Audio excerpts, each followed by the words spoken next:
In 2015, we left the rat race and went to the farm. We bought a 100-year-old farmhouse and 9 acres. After 3 years of extensive renovations, we can finally call ourselves College Hill Farm. Welcome back to College Hill Farm. Today we're staking tomatoes. Before you stake your tomatoes, you really ought to pay close attention to what's going on. You want to stake them before they lay down, because these big old heirloom tomatoes, they're going to lay over before long. So about the same time that I fertilize my tomatoes, I go ahead and stake them. You'll see that some of them are already trying to lean. So how I stake them is real simple. I take 3 T-posts. And by the way, when we bought our property, there was a fence that was about 300 feet long, and all it was T-posts and 2 strands of electric wire. Why they had a fence like that up, I don't know, but they did. But in true homesteader fashion, I wasn't going to let that go to waste. So I pulled up all the posts and saved all the wire. So what I've done is in each row of tomatoes, and there are about 12 tomatoes in a row, each row of tomatoes I've drove in 3 T-posts, and on those T-posts I put a piece of that electric wire.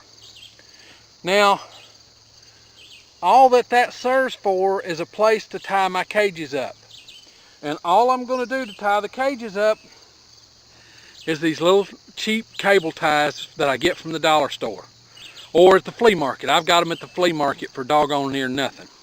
So these, could I use string? Yeah.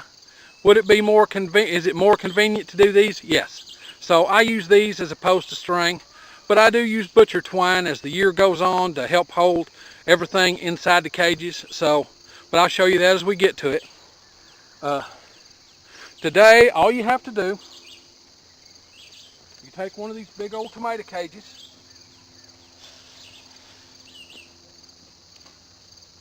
this is them.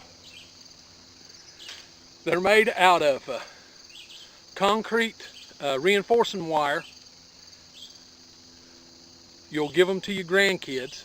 It's an investment to make them, but a 4-foot long piece makes a 15-inch diameter cage, and they're 5 feet tall. So these big old heirloom tomatoes that I grow will come out of the top and down, but may not touch the ground. Some of them might. But anyhow, here's the way you start it.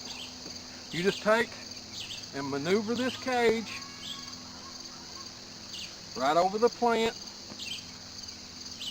Try not to catch none of it. There you go, it's all in there. Then you just take a cable tie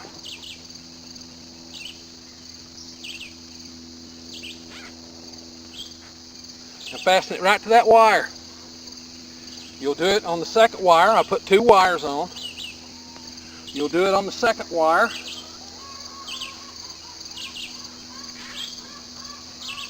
Same way. Now, these big old heirloom tomatoes, they can get really heavy. So what I do, these are small cable ties, I put another one on just to be certain.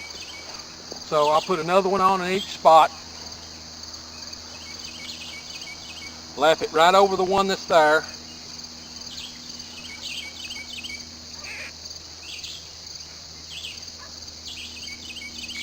That one, and here's this one.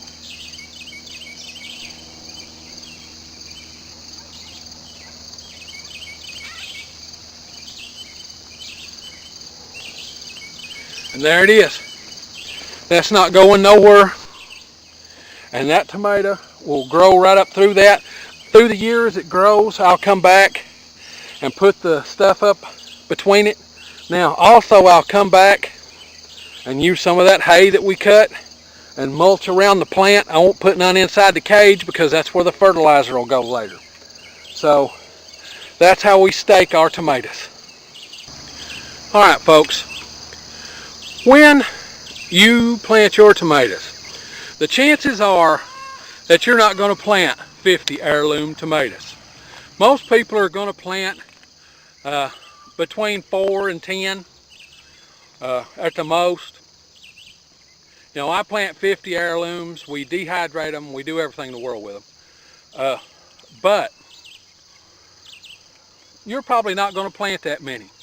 So if you're only planting, you know, I showed you the method with the T-post and the wire.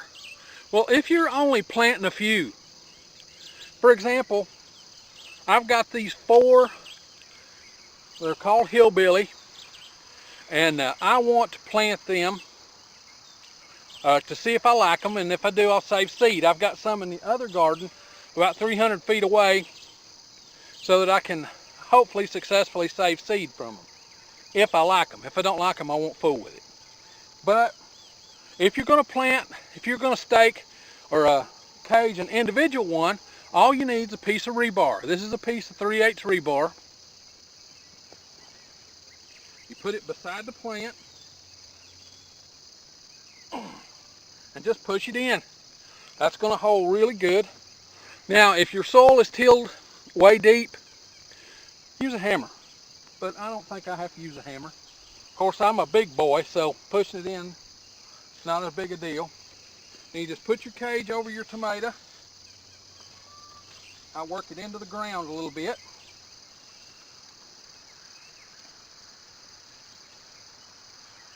And then 1,